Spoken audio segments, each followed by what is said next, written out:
Boa noite, irmãos, graça e paz. Vocês estão bem? Está todo mundo feliz aí com Jesus? Irmão, que noite maravilhosa, que celebração, que louvor maravilhoso, que tudo bom, né? Jesus está aqui na casa e nós podemos sentir assim, a presença dele muito viva no meio da igreja, né? É bom quando a gente sente isso, quando a gente percebe e há um poder glorioso na comunidade, né? Na comunidade, o Espírito Santo age tão poderosamente.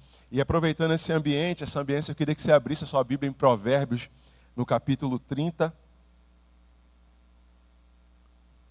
do versículo 24 até o versículo 28. Provérbios, capítulo 30, do versículo 24 até o versículo 28. Hoje a gente vai falar um pouco sobre a sabedoria das pequenas coisas.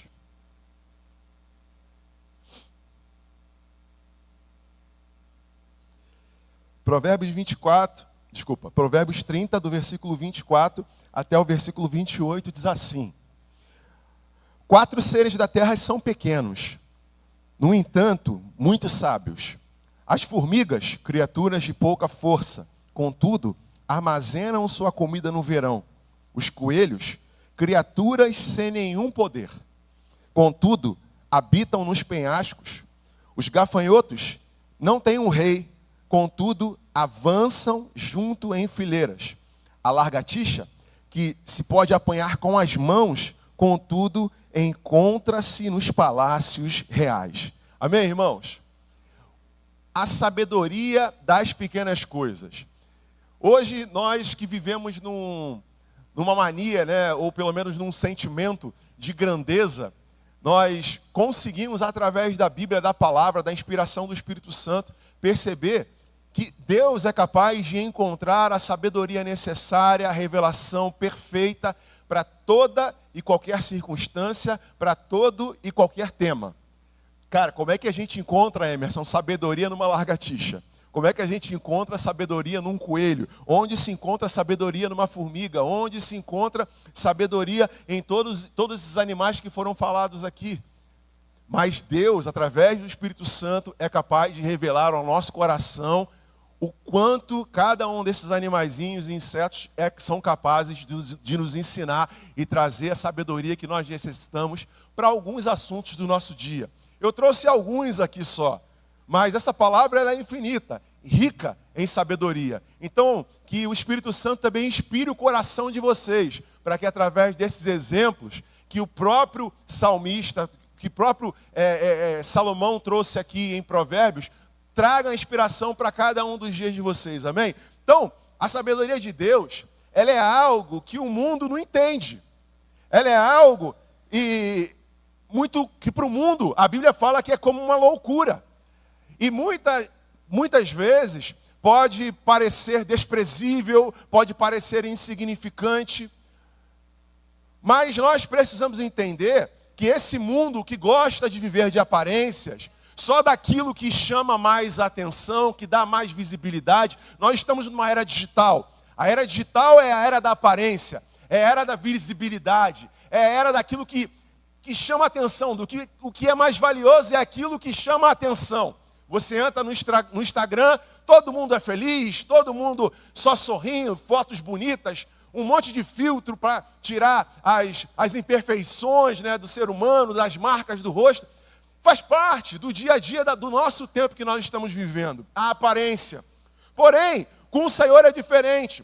Ele gosta, ele tem prazer, posso dizer que ele tem amor, em se revelar através daquilo que é sem aparência, que é sem aspecto físico. Jesus, nele mesmo, a Bíblia fala em Isaías que nele não encontraram nem beleza, nem formosura. Então você que não é muito provido de beleza assim como eu, você tá gente boa hoje, né? Você tá bacana com Deus, né? Jesus nele não havia beleza nem formosura. É claro que não é só aparência física. A Bíblia está dizendo ali que os israelitas, o povo judeu na época, esperava um Cristo vindo montado num cavalo, poderoso, armado, porque eles estavam com um pensamento, com uma cabeça de alguém que receberia um salvador como um guerreiro, um valente, um bravo, né? Mas Jesus veio na sua simplicidade, completamente ao contrário, contrariando todas as expectativas, mas ainda assim, na sua origem, humilde, simples, Salvador do mundo. Salvador do mundo. Preste atenção, a sabedoria das pequenas coisas. Não menospreze as pequenas coisas. Não menospreze os pequenos sinais. Não menospreze nada que Deus colocar ao teu caminho, meu irmão. Nada. Porque em tudo Deus é capaz de te ensinar. Amém? Não importa se você tem aí 70 anos de igreja, mais velho do que a igreja central. Não tem problema. Ou não importa se você chegou hoje. Está chegando hoje, vai se converter hoje, vai aceitar o Senhor como Cristo no teu coração hoje. Não importa. Deus é capaz de trazer a sabedoria para a tua vida em toda e qualquer circunstância. Amém? Vamos aprender primeiro com a formiga. Com a formiga, a gente aprende o quê? Vai lá em Provérbios capítulo 6, por favor, no versículo 6. Provérbios 6, no versículo 6. O Provérbios 6, no versículo 6, vai nos trazer um ensinamento de que as formigas são um exemplo vivo de trabalho. Então ela já começa logo assim no versículo 6. Vai ter com a formiga. Ó preguiçoso. Dá logo um tapão assim, ó, plá. Deixa de ser preguiçoso, rapaz. Olha para a formiga. Olha como elas trabalham. Olha para os seus caminhos e ser sábio. Olha para os caminhos da formiga e ser sábio. Olha para os seus caminhos, pois ela não tendo chefe, não tendo guarda, nem nenhum dominador, prepara no verão o seu pão e no inverno ajunta o seu mantimento. Nós precisamos aprender com a formiga que elas são um exemplo de trabalho. Por quê? Porque a sua sabedoria consiste em guardar alimento durante o verão, para que quando chegue o inverno, elas estejam completamente abastecidas. Nós precisamos olhar, porque disso depende a sobrevivência dela e de todas as formigas que estão ao seu redor lá no formigueiro. Depende dessa ação, desse comportamento. Por isso elas são tão dedicadas. Essa palavra aqui, irmãos, eu tive a oportunidade de compartilhar com os jovens adolescentes ontem. Então a palavra de hoje aqui, jovens adolescentes, você que já assistiu, é sabedoria das pequenas coisas 2.0. Beleza? E ontem eu estava compartilhando com eles que eu me lembrei do desenho do Pica-Pau. Que um dos desenhos do Pica-Pau faz uma alusão a esse tema. Né? Por quê? Num desenho eu me lembro que as formigas iam, buscavam os alimentos, várias, né? Naquela carreirinha de fileira que você sabe que a formiga anda, né? Formiga do nada aparece na tua casa. Tu sabe onde ela vive? Do nada ela aparece na tua casa. Deixa alguma coisa cair no chão. Farelo de pão, doce, do nada a formiga aparece. E aí as formigas, no desenho do Pica-Pau, iam carregando todos os alimentos. E o Pica-Pau daquele jeito, né, meu irmão? Pica-Pau todo avoado, não quer saber de nada, sem responsabilidade nenhuma. Durante o tempo do verão, as formigas lá trabalhando arduamente, pegando os alimentos, levando para dentro lá da sua casinha para fazer exatamente isso, para juntar no tempo do inverno. E o Pica-Pau irresponsável, comendo tudo que tinha lá na hora, sem se preocupar com o futuro, sem se preocupar com o plano futuro, fazendo tudo o que precisava fazer. O que aconteceu? Chegou o tempo do inverno. E é engraçado que, quando chegou o tempo do inverno, Emerson, o desenho mostra as formigas, fechando a porta da casa delas assim, né? Porque o frio pode matá-las, elas são pequenas, né? E o Pica-Pau desesperado, porque ao mesmo tempo que, coitada das formigas, elas catavam os alimentos, o Pica-Pau sabia onde estavam os alimentos e tentava o tempo todo comer e impedir ela de levar o alimento. Chegou no dia do inverno, o Pica-Pau acordou, foi procurar o alimento. O que aconteceu? Já estava uma neve grande, uma geada gigante. Ele começou a procurar aqui, procurar ali, batia na casa de um, batia na casa de outro e não encontrava o alimento, meu irmão. Então, nós precisamos nos apegar, e aí eu estou usando aqui um desenho para te ensinar que nós precisamos olhar para a sabedoria das formigas, de como elas são organizadas. De como elas são organizadas para manter-se vivas. para manter-se alimentadas no tempo da seca e da escassez. Você lembra de alguém aí na Bíblia que teve a sabedoria do alto, o entendimento de uma visão que Deus deu a Faraó? Você lembra de José? José, Faraó desesperado porque ninguém revelava o sonho dele, e José lá no cativeiro, preso como escravo, mas alguém que continha no seu coração a essência do alto, a essência de Deus. É trazido à presença de Faraó, traz a revelação do sonho, 3 anos e meio de muita abundância. Nesses 3 anos e meio, o que você vai fazer? Você não vai consumir tudo, você vai trazer e você vai guardar. Por quê? Porque nos 3 anos e meio que virão, serão de escassez, e você vai ter tanto para alimentar o seu palácio, como todo o seu reino. Você está entendendo, irmãos? Que há uma sabedoria do alto. Nós precisamos aprender a viver uma vida organizada. E é impressionante ver a organização das formigas, andando em fila, carregando os alimentos, aparentemente muito mais pesados do que elas. As formigas nos ensinam a sabedoria da preparação e da organização. Tem uma frase, na verdade eu marquei 2 aqui, que eu ouvi algumas vezes em algumas palestras que eu participei, que diz assim: a primeira: é melhor estar preparado e não ser chamado, do que ser chamado e não estar preparado. A formiga estava se preparando para o tempo do inverno, alimentando, estocando, fazendo aquilo que era necessário para manter-se viva. E tem uma segunda frase que diz assim, sorte é quando a oportunidade encontra a capacidade. Isso é sorte. Quando a oportunidade se apresenta de alguém, Olívia, diante de alguém que está capacitado. É casamento perfeito, meu irmão. É casamento perfeito. Mateus 22, versículo 14, diz assim, Jesus diz assim, muitos são chamados, mas poucos são os escolhidos. Qual a diferença de um chamado para um escolhido? A diferença de um chamado para um escolhido é que o escolhido decidiu deixar de ser só alguém que é chamado. Ele decidiu fazer aquilo que precisava fazer como uma formiga. Trabalhar arduamente pelo seu chamado. Trabalhar arduamente por aquilo que era necessário fazer.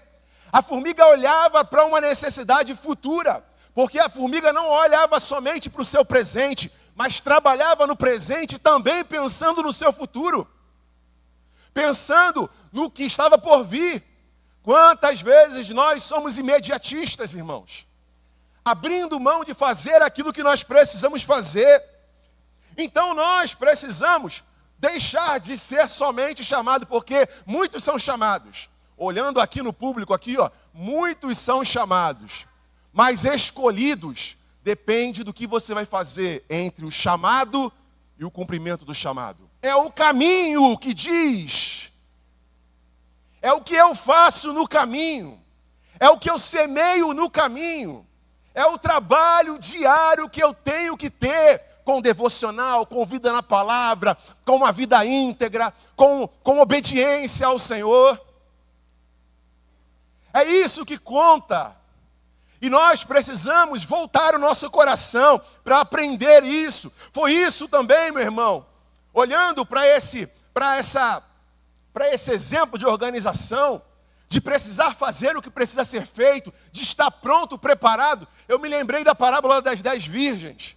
Quantas virgens eram que estavam esperando o noivo?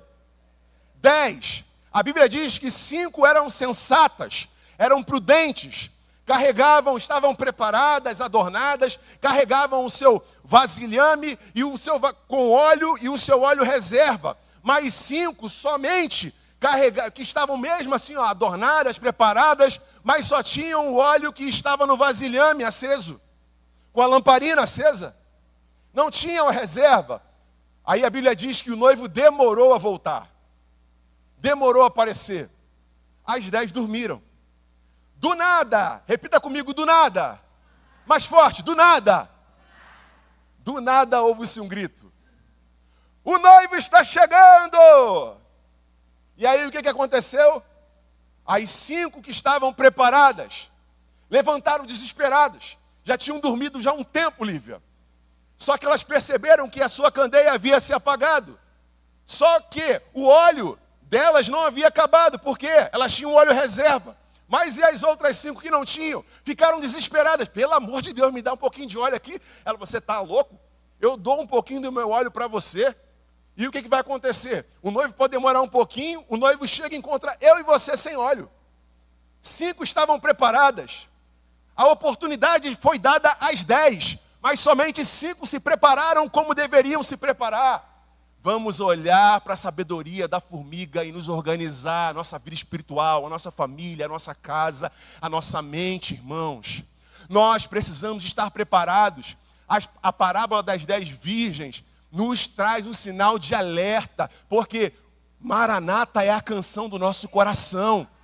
Maranata é a canção da nossa vida, é o nosso estilo de vida. O que é Maranata? Ora vem, Senhor Jesus, volta porque a tua noiva está pronta.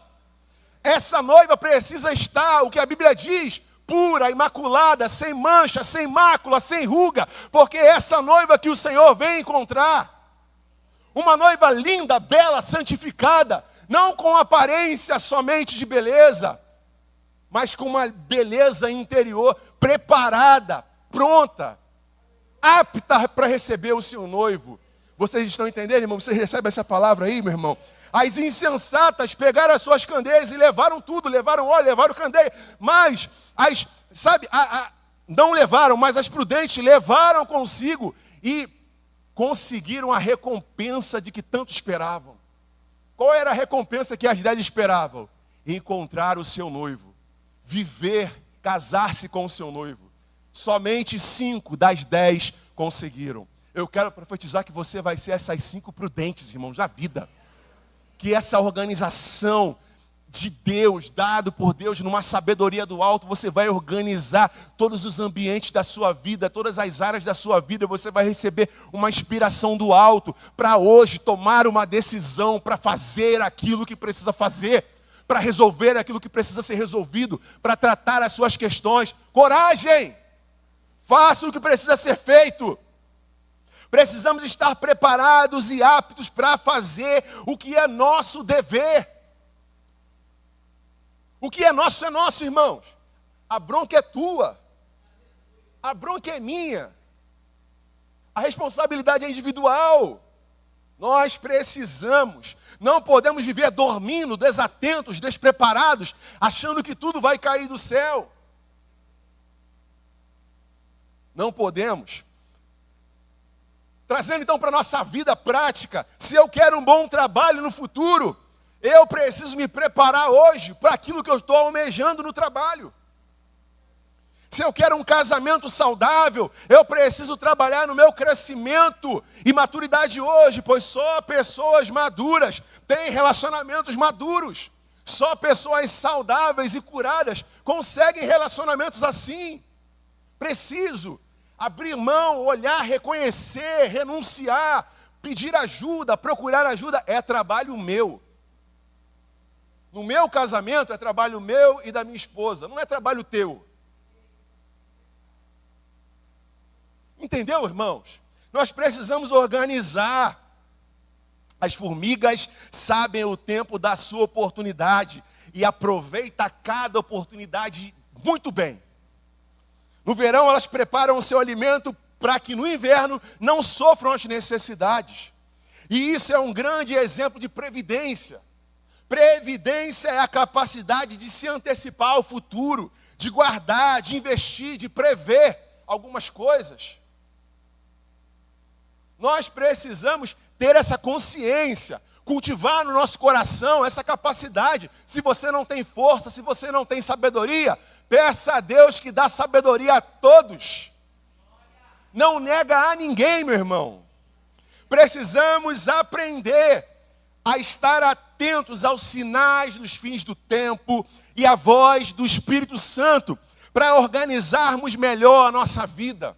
Jeremias, capítulo 33, versículo 3, vai dizer: clama a mim.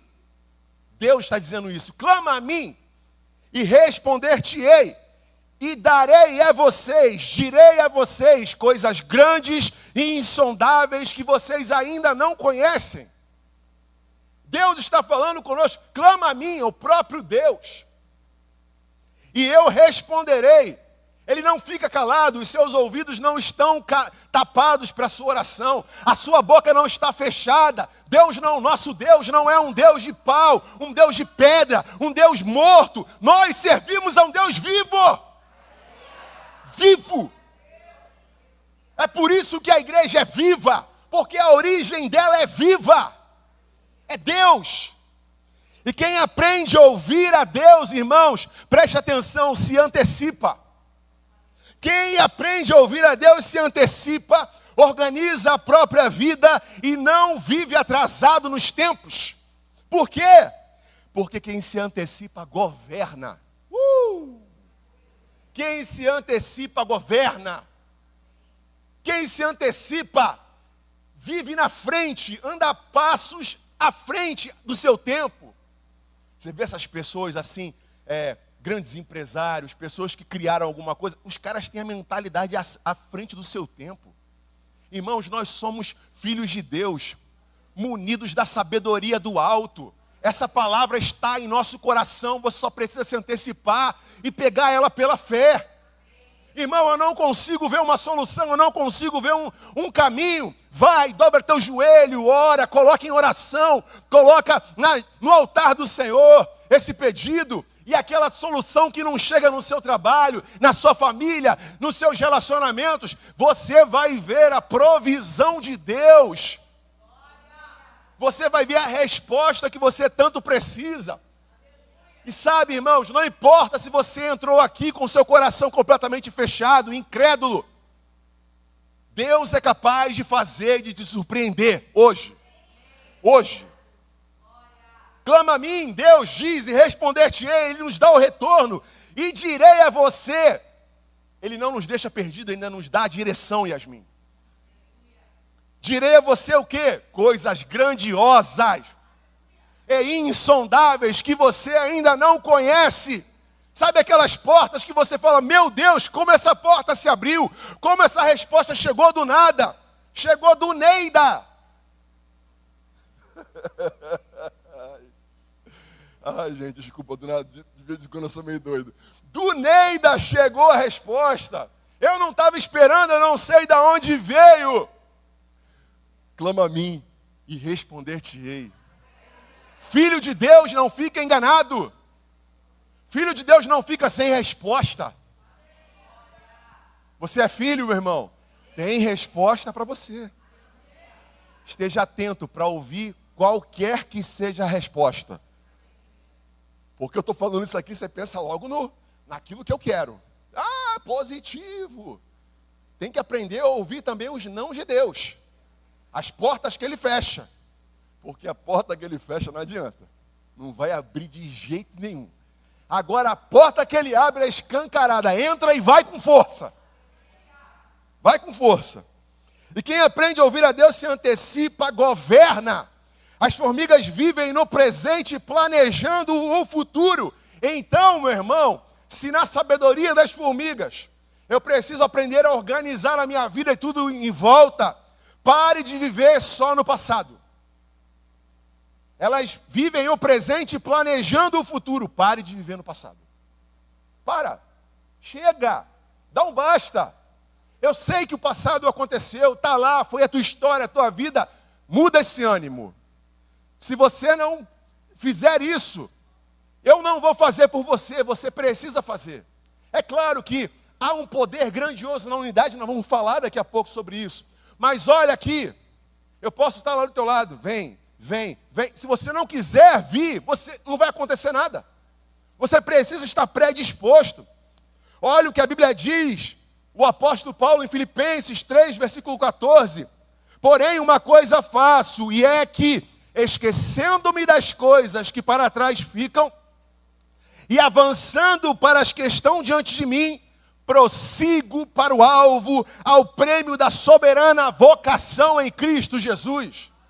Você está doido? Paulo não queria saber o que ele já havia sido, o quanto ele estava sofrendo, o quanto ele já tinha sofrido. Ele olhava para o alto, elevarei os meus olhos para os montes, porque é de lá que me vem o socorro. O meu socorro vem do Senhor, o Criador dos céus e da terra. Não deixará vacilar os meus pés, mas guardará de dia e de noite. Mano, vamos confiar.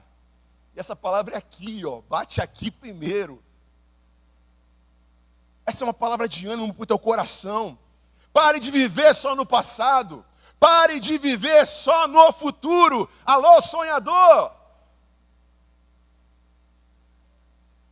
Só sonha. Almejando chegar a algum lugar sem nunca ter saído da onde está. Não dá um passo para frente, mas vive reclamando da vida. Não adianta só ter um sonho, é preciso arregaçar as mangas. Então, trabalha. Provérbios capítulo 6, versículo 6. Vai ter com a formiga, ó preguiçoso. É o que nós lemos. Se a formiga ficasse lá acomodadinha, ai, eu sou fraco, eu sou tão pequeno. E o que eu vou fazer? Não, vai chegar o inverno e vai morrer. Precisa fazer. Vai trabalhar, irmão, em nome de Jesus. Eu estou falando de trabalho, não. Trabalho também, tá? Isso aí é obrigação básica, tá legal? Tá sem dinheiro, tem que trabalhar, procura um emprego, isso é normal. Estou falando para todas as outras coisas da vida também. Tudo na nossa vida, nós precisamos de uma ação. Arregaçar as mangas, sair do comodismo e do conformismo. Às vezes nós vivemos sonhando com coisas tão lindas, mas que só ficarão no campo dos sonhos, porque nós não queremos dar os primeiros pequenos passos. Então não viva viajando na maionese, meu irmão. Saia de uma vida de ilusão e mãos à obra. Faz o que precisa fazer. O que você precisa fazer na sua casa? Faz. O que você precisa fazer na sua vida pessoal? Faz. O que você precisa fazer com a sua saúde mental? Faça. Com a sua saúde, com o seu corpo? Faça. O que você precisa fazer? Sei lá. Faça. Faz, irmão. Porque não adianta. Senão vai viver no mesmo lugar. É igual 31 de dezembro, né? Culto da virada do ano. Culto da virada do ano 2024 vai ser completamente diferente de 2023. Mas é aquela situação, né? Ano novo, nova vida. Mas se a gente não for diferente, tudo vai ser igual. Tudo é a mesma coisa, é repetição. Porque, cara, tem umas frases que são balé, parece, é frasezinha de coach, é frasezinha de não sei o quê. Mas assim, pensa. Se eu fico repetindo os mesmos ciclos, fazendo a mesma coisa, como é que eu vou querer ter resultado diferente? É o que é? Na vida espiritual, tá faltando mais leitura bíblica? Irmão, faz esse esforço aí. Vai para a Bíblia. Está faltando mais oração? Ora. Ora você. Ora, cara. Está faltando mais comunhão? Não, vou participar mais da igreja. Esse ano eu vou participar mais. Pastor, estamos juntos. Bate. Não aparece um dia, miserento. Então não estamos juntos. Estamos juntos da mesma forma que estava ano passado. Só não está misturado, mas está junto. Está lá no hall da igreja. Está lá na lista de membro da igreja. Eu dou meu dízimo. Ah, pelo amor de Deus, gente. O reino de Deus é muito maior do que isso. Ó, está acontecendo aqui todo sábado, né? As meninas aí, o pessoal de nutrição, de psicologia, de jurídico, estão ofertando o seu tempo de serviço, de descanso. É só para dar um exemplo para você. Pode ser qualquer coisa. Pode ser qualquer outro serviço. Se coloca à disposição. Olha, Alan, pastor, pastora, eu não sei pregar, eu nem sei falar muito, mas eu sei fazer isso aqui. Ó. Como é que eu posso ajudar? Se coloca, cara, à disposição. Porque estamos juntos, tem que estar junto e misturado. Igual massa de bolo, meu irmão. Para o bolo acontecer, a farinha tem que estar lá, junto com tudo. Senão o bolo o quê? Sola. Porque fica mal batido, fica mal mexido. Desculpa aí o pessoal que faz bolo, tá, gente? Eu não sei nem sei, mas acho que é isso, né? Sola. Não assa direito. Meu irmão, em nome de Jesus. Estamos juntos e misturados, meu irmão? Então dá um glória a Deus mais forte aí, que eu não senti muito forte, não. Isso aí. Pare de viver no passado, pare de viver só no futuro e pare de viver só no presente. O pica-pau vivia só no presente. Ele só queria saber daquilo que ia alimentar ele naquele momento. A formiga, prudentemente, vivia no presente também pensando no futuro. Significa que a formiga, quando pegava a sua comida, ela não se alimentava? É claro que ela se alimentava, senão ela ia morrer. Não é isso, Patrícia? Ela ia morrer de fome. Mas ela não comia tudo. Ela guardava para o futuro. Pare de viver somente no presente. Porque você precisa preparar o seu coração para entender que a vida é feita de ciclos. E que no ciclo da vida não vai ter só verão. Vai ter inverno. Vão ter dias de maus, dias difíceis. O dia que tu quer bater em todo mundo, o dia que tu está irritado, o dia que você está brabo. Vai ter esse dia. Só que a Bíblia, Deus ele não te desampara. Amém? Posso ouvir um amém? É preciso entender que nos dias maus chegam para todos. E olha o que diz Efésios, capítulo 6, versículo 10 em diante. Fortalecei-vos no Senhor e na força do seu poder. Versículo 11. Revesti-vos de toda a armadura. Para quê? Para poderes ficar firmes contra as ciladas do diabo. Portanto, a tua luta não é contra a carne nem contra a sangue, mas sim contra principados e potestades, contra os dominadores do sistema mundial, nas trevas, nas regiões celestiais. Por esse motivo, porque a nossa luta não é contra a carne nem contra o sangue, por esse motivo, revesti-vos de toda a armadura de Deus, a fim de que possais resistir firmemente no dia mau. E aí o final diz assim, para quebrar a nossa perna. E havendo feito tudo isso, se revestir de poder. Mais o quê? Fortalecer no Senhor e na força do seu poder. Se revestir com as armaduras de Deus. Havendo feito tudo isso, pensando no dia mau, havendo trabalhado até o final, permaneçam firmes, inabaláveis, sem retroceder. Ainda tem mais missão aqui. Se reveste, fica firme, fica cheio do poder, porque o dia mau vai chegar. E quando você estiver firme, revestido de poder, revestido do alto, cheio das armaduras de Deus, o dia mau chega, mas fica firme. Porque você vai se manter não só firme, você vai se manter firme e inabalável e sem ter vontade nenhuma de olhar para trás. Porque o dia mau chega, mano. E vai dizer que nunca deu vontade aí de olhar para trás. Ou teve um monte de dia que deu vontade de olhar para trás. A gente até brinca, né? O velho homem está na cruz e fica lá se debatendo como se isso fosse possível. Olha para o alto, olha adiante, meu irmão, olha para Jesus, faça o que precisa ser feito. Vamos aprender com as formigas que vivem no presente, almejando, planejando o seu futuro. Amém? Então diga comigo, formiga. Mais forte, formiga. É igual a organização. Então você já sabe que você precisa aprender a organizar um pouquinho mais na sua vida em algumas áreas aí. Beleza? Segunda coisa. Vamos agora falar dos coelhos. Cuti-cuti. Ai, tão bonitinho, tão fofinho, tão pequenininho, tão macio, tão. Eles nos ensinam a ter prudência. Versículo 26. Os coelhos, povo não poderoso. E algumas versões falam animais frágeis. Contudo, fazem a sua casa nas rochas.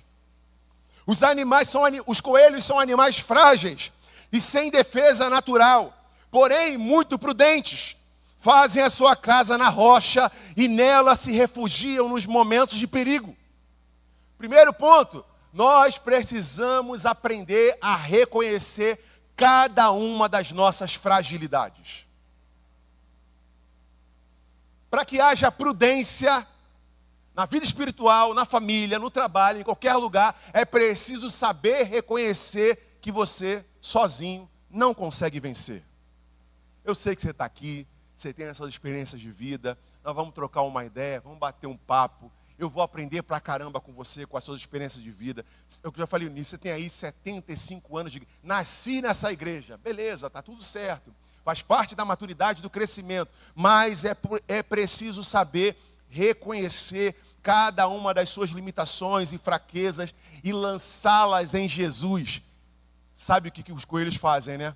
Eles procuram fazer as suas tocas nas rochas. E nós precisamos ir para o esconderijo do Altíssimo. Fazer a nossa casa, o nosso lugar de segurança, o nosso lugar, a nossa moradia em Jesus, a rocha eterna.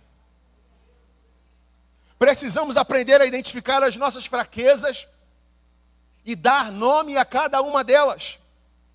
Porque as nossas fraquezas têm nome. E combater cada uma delas. Preste atenção, eu estou falando combater e não alimentar elas.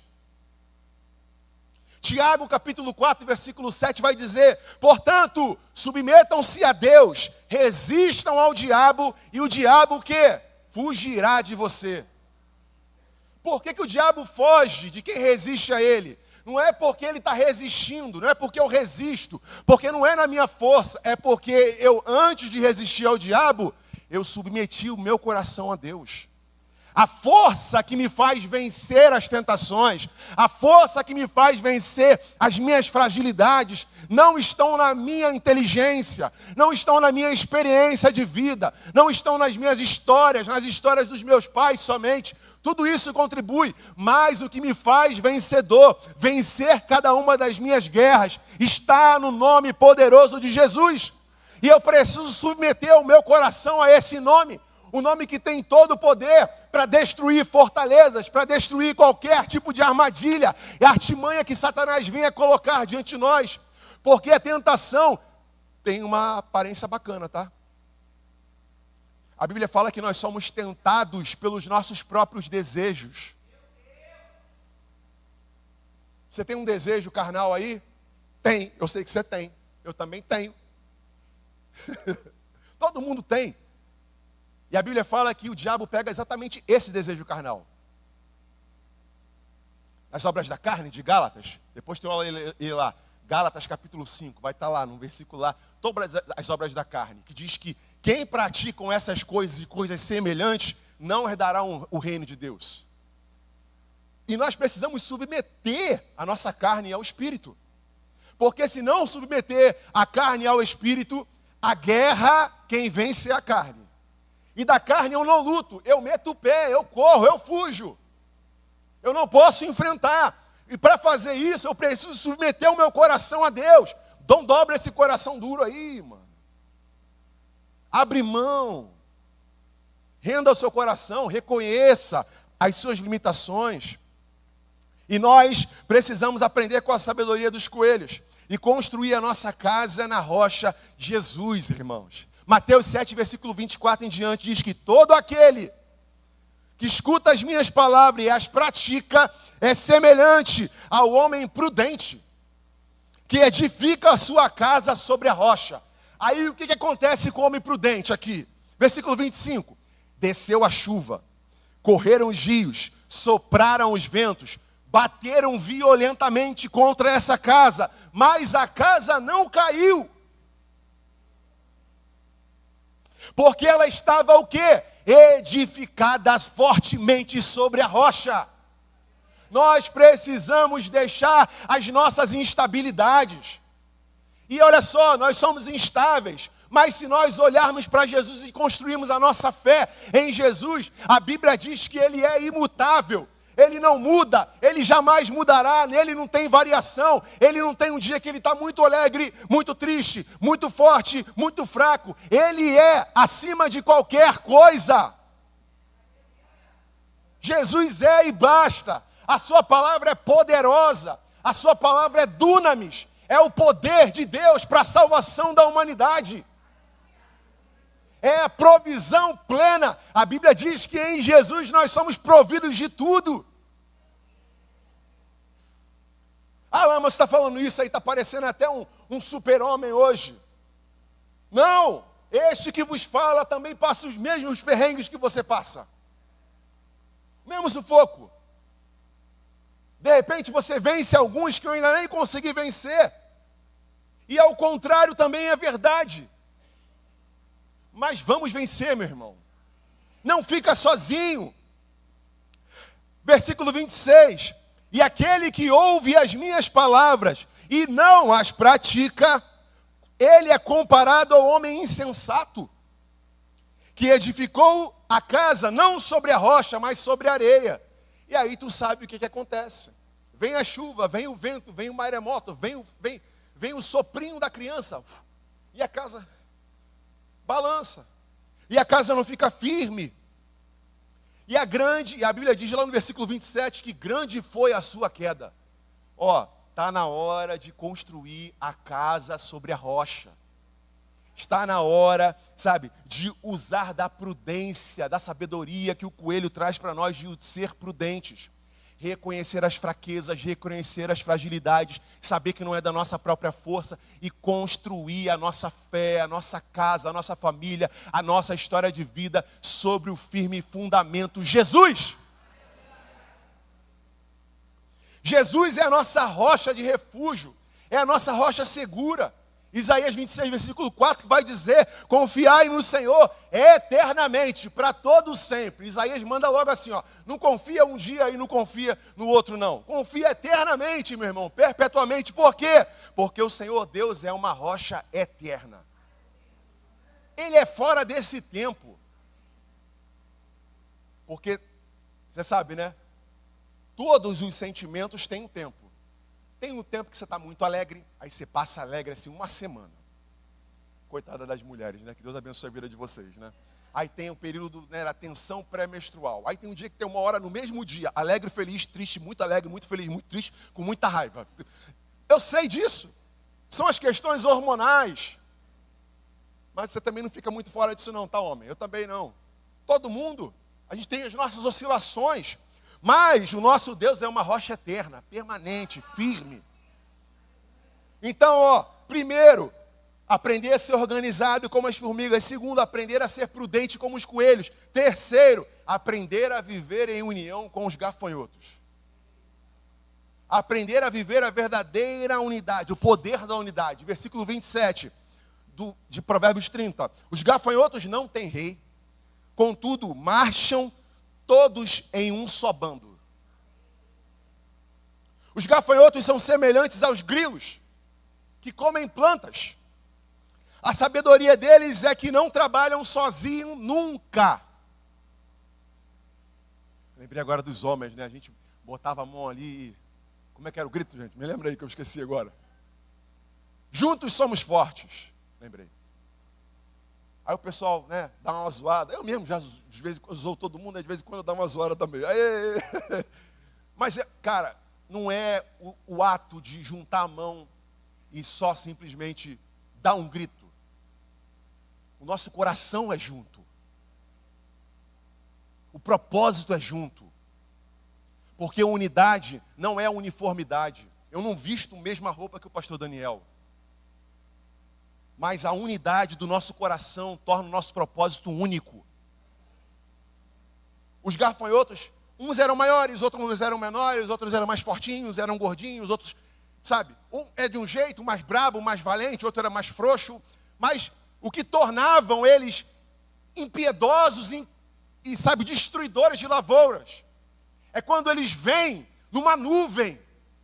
Aprendi ontem, né? Coletivo de gafanhoto é nuvem, né? Vem numa nuvem, destruindo plantação, passando por cima de tudo. Se um pequeno gafanhoto aparece diante de você, Lívia, aí você fala, ai, mas você fala, que susto. Ou então, ai, que bonitinho, vai lá.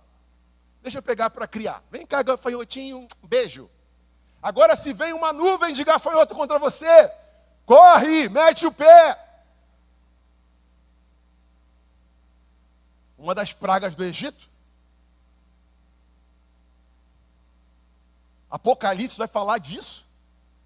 Irmãos, nós estamos falando da sabedoria. Só que eu não quero trazer isso aqui para o sentido da destruição, mas do poder da comunhão e da unidade.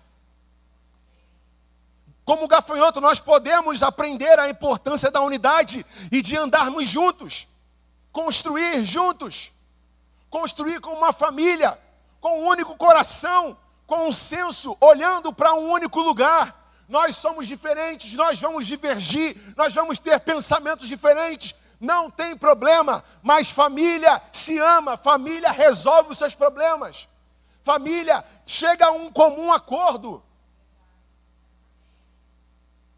Existem pessoas que não conseguem se unir a outros, porque tem medo de compartilhar o que tem, ou de se abrir para não sofrer decepções. Porque tem isso também, tem gente que não confia em outras pessoas, porque já se decepcionou tanto na vida. Mas nós aqui estamos falando da família de Deus, irmãos. Então para de olhar para as pessoas só a partir da tua ótica cheia de decepção e frustração. Olha para as pessoas como Deus as vê. Eu não estou falando para você calçar um sapatinho rosa ou botar um sapato da cor da minha camisa. Ai, de humildade, de bobinho, não é isso. Nós somos prudentes, mas o nosso coração precisa ser um. O que torna rico a igreja são as nossas diferenças. É a variedade que Deus encontra em cada um de nós, na forma que Ele tem de poder nos usar em cada uma das nossas diferenças. Imagina se todo mundo fosse igual a mim, misericórdia, cara, ia ser chato demais. Já foi igreja que todo mundo fala igual a pessoa? Coisa chata, gente. É chato demais isso, eu não aguento. Aí, tá vendo? Eu não aguento. Eu já anuncio para viver assim. Não é sobre uniformidade, é sobre unidade. É sobre unidade. A gente pode até fazer uma conferência, comprar uma camisa, né? Igual o pessoal na última conferência que teve do Nexus, no acampamento, fica todo mundo bonitinho. Beleza, mas eu estou aqui, ó. Inclusivemente, nós estamos com uma camisa semelhante, né? Bate aqui. Eu estou com a mesma camisa rosa-choque ali da irmã Jéssica. Eita glória. Isso é poder de Deus. Mas nós somos diferentes. Completamente diferentes. Assim você, do seu irmão do lado. Gente, irmão gêmeo é diferente. Entendeu? Então o que precisa ser um é o nosso coração. Contudo, nós não podemos viver numa ilha solitária. Deus não nos criou para viver sozinhos. Gênesis capítulo 2, versículo 18. É bom que o homem não seja só. Provérbios 24, versículo 6. Nós precisamos procurar ajudar as pessoas, ajuda de pessoas mais experientes. Por quê? Na multidão de conselhos se acha a sabedoria. Em outras versões diz se acha a vitória. Mas você não quer conversar com ninguém. É fechadão. Irmão, vão haver guerras que você não vai vencer sozinho. Eu falei isso aqui da última vez. Tem batalha que é tua, é batalha. Agora, guerra, você precisa de um valente contigo do lado, de alguém te sustentando, te ajudando, não vence sozinho.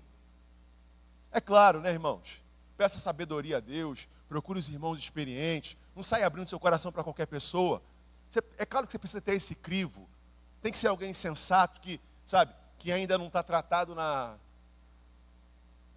maledicência, na fofoca, que ainda não consegue guardar um segredo, sabe, que não tem ética, que não tem ainda experiência. Beleza, isso faz parte. Isso tem a ver com a prudência. Mas nós precisamos aprender a viver os benefícios do poder de uma igreja unida. Então, meu irmão, envolva-se na nossa comunidade de fé. Não fique sozinho. Sirva fielmente a sua igreja. Não deixe de frequentar os cultos. Em nome de Jesus, irmãos, para com esse negócio de ser crente em casa. Por favor, com todo o amor do coração. Não, porque eu sou quem eu estou aqui vendo. Beleza, cada um sabe a sua necessidade, tá? Mas assim, você sabe que o online, ele tem o seu poder. A mensagem está sendo transmitida. Mas e o ambiente, irmão? O cara que está enfermo, a pessoa que não tem condição de andar, ou mora longe, o online serve para isso. Mas você tem condição de estar. Você tem condição de vir e você não vem.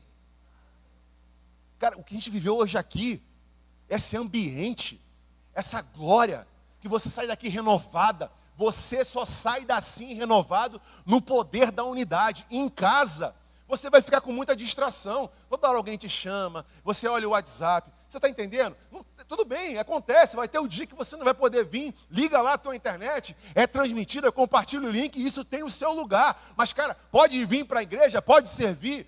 Vem, gente.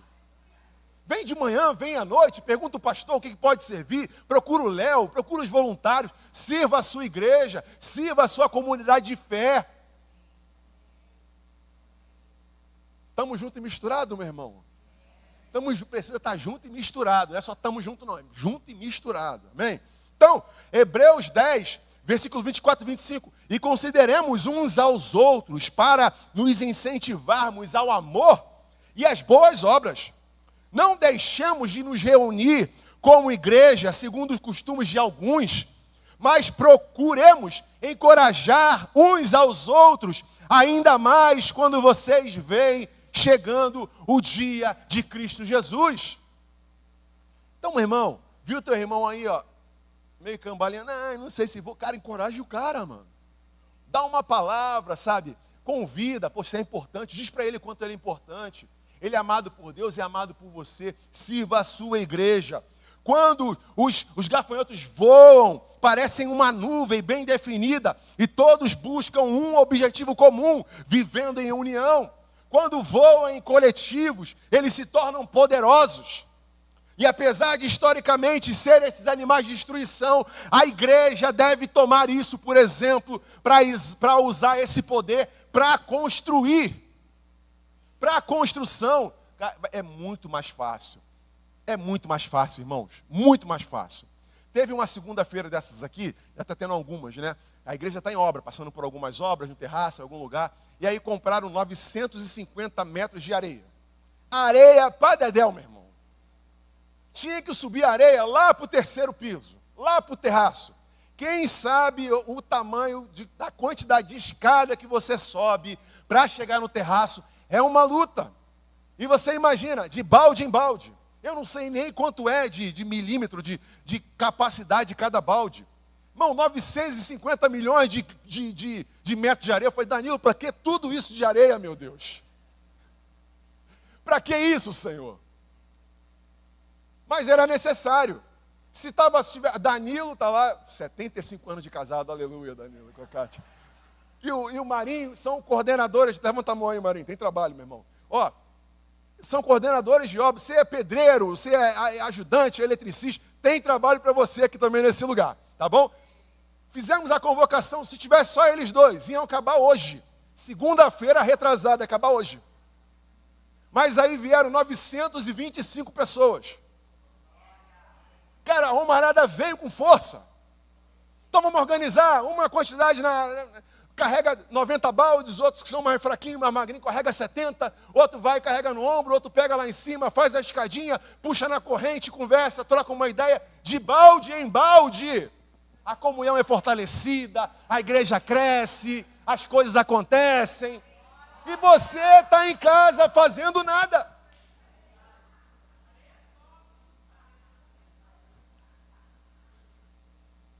Está em casa fazendo nada. Convocou, meu Deus do céu, o que esses homens querem carregar balde segunda-feira?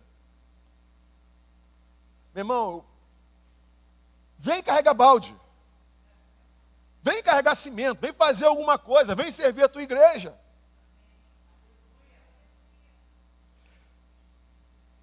A última, para terminar. Ufa.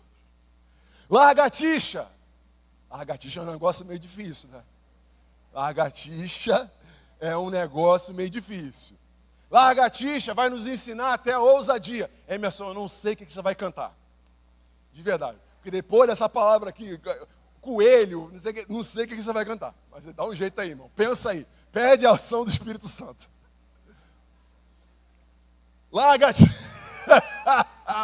Largatixa.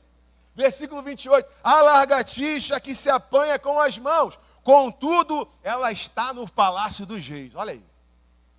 Ela está na tua casa, está em tudo quanto é lugar. A Bíblia fala que ela foi parar no palácio do rei. Vamos entender? Olha, que o Espírito Santo dê muita sabedoria para você ter revelação da lagartixa.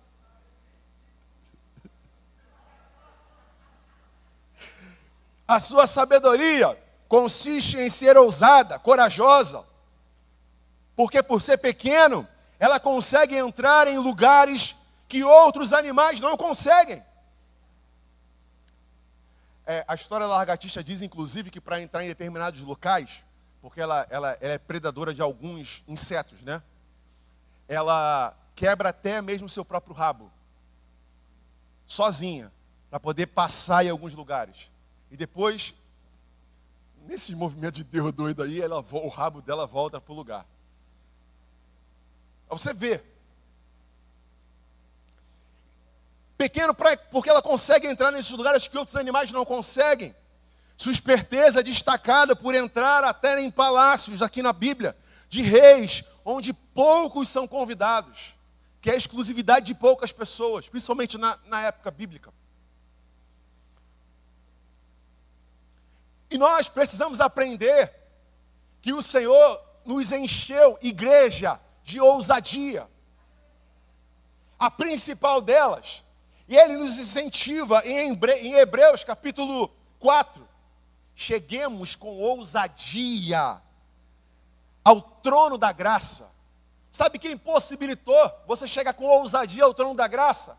Esse nome tem poder, esse nome é Jesus, é esse Jesus que nós celebramos hoje. Chegamos com ousadia, pois ao trono da graça, para que possamos alcançar misericórdia e achar graça, a fim de sermos ajudados em tempo oportuno. E nós, ao contrário, por muitas vezes somos dominados por outro espírito que não é de ousadia, mas o contrário da ousadia, que é um espírito medroso, de medo. E o medo, por muitas vezes, quando ele sai daquele medo comum, se torna patológico, se torna um dominador da sua vida, ele é uma estratégia, uma mentira de Satanás, que começa a trazer um monte de pensamentos negativos para o teu coração, dúvida na tua fé, dúvida na tua vida, de que você não vai conseguir, de que você não vai vencer, de que você não vai conseguir acessar todos os lugares que Deus preparou para você acessar. O medo traz condenação ao nosso coração, e o que Satanás quer é exatamente que nós vivamos debaixo da condenação do pecado. Mas a condenação do pecado foi anulada na cruz do Calvário. Sobre nós não há mais condenação. Hoje nós vivemos a liberdade com que Cristo nos libertou. O jugo do pecado não está mais sobre nós. Então todas as vezes que Satanás vier te acusar a tua vida, lembre-se que Jesus já te livrou de toda acusação. Na cruz do Calvário Ele levou a sua acusação. Os apóstolos, eles estavam com medo, depois da morte e da ressurreição de Jesus, porque eles tinham visto como o Messias tinha sofrido, como ele padeceu, e é natural aquele medo, porque eles viram de perto, mas eles foram munidos de uma autoridade, após a descida do Espírito Santo, de um incentivo, de uma unção dada, um poder, um dunamis, uma ousadia vinda do alto, para pregar o evangelho a toda criatura, cumprindo o ID de Jesus. E nós precisamos nos posicionar na vida dessa forma, na nossa fé dessa forma, com a ousadia dos céus, se chegando à presença do Altíssimo com toda a plena confiança, porque foi nos dado acesso, foi nos dado autoridade, foi nos dado poder, foi nos dado a ousadia. Eles receberam o Espírito Santo, ficaram cheios de intrepidez para anunciar a palavra. Não precisamos temer, porque não estamos sozinhos. Não precisamos temer, porque Deus está conosco. Então, seja ousado para organizar a sua vida. Seja ousado para mais o quê? Eu esqueci, deixa eu ler aqui. Para ser prudente na vida. Seja ousado para viver uma vida em união com os seus irmãos. Seja ousado para viver a vida que Deus propôs para você. Deus não te chamou para ser frouxo. Deus não me chamou para ser covarde. Então repita comigo: coragem, crente. Coragem, crente.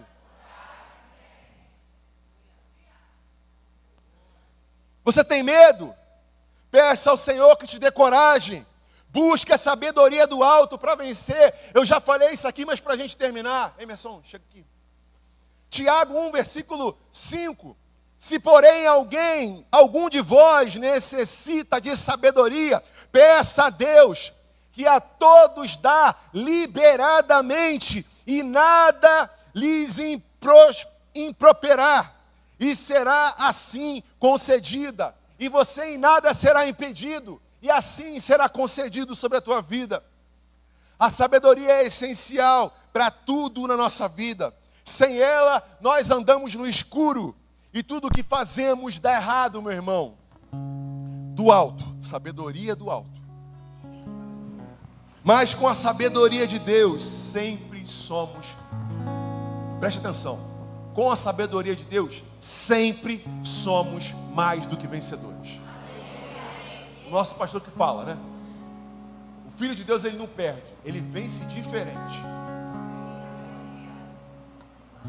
Jesus ensina alguma coisa e lá na frente você percebe o porquê daquela dor, daquele sofrimento. E você percebe que na verdade aquela dor e o sofrimento foi uma vitória na sua vida.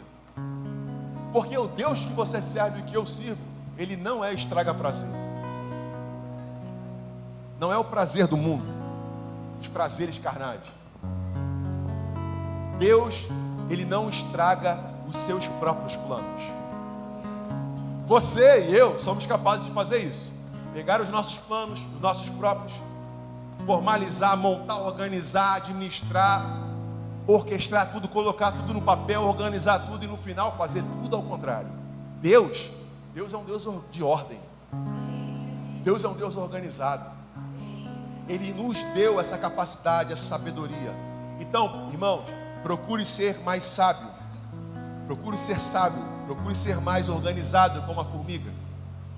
Repita comigo: organizado como a formiga. Prudente como o coelho. Viver em união como os gafanhotos. Isso aqui é contraditório. Ser ousado como a lagartixa. A sabedoria das pequenas coisas, irmãos. Muita sabedoria. E que Deus inspire teu coração para você olhar para isso e ter revelação sobre a sua própria vida, sobre os seus dias, para que o Espírito Santo te ensine, traga ensinamentos ao teu coração. Amém?